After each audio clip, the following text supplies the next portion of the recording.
Welcome to the Slop Temple. We pray this video helps. You begin by confirming which link to remove and which way its pin will exit. This saves mistakes. Hold the bracelet in a link holder or use folded cloth for stability, then position the push pin tool on the pin head. Apply gentle taps with a small hammer until the pin protrudes. Do not force it. If it stalls, reverse and realign. Once the pin moves, use tweezers or pliers to pull it free and set the bracelet halves aside neatly. Now detach the unwanted link by sliding the link apart once the pin is out.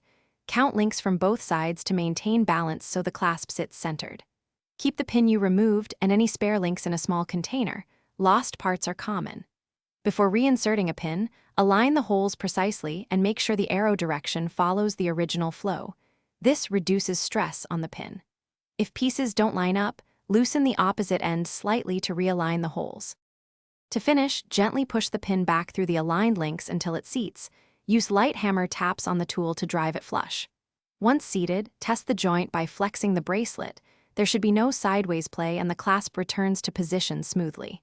If the pin won't go in, stop and reverse it, realign the holes and try again. If deformed, replace with a new pin of the same diameter. One key tip: avoid excessive force or you may bend the pin. Thanks for watching.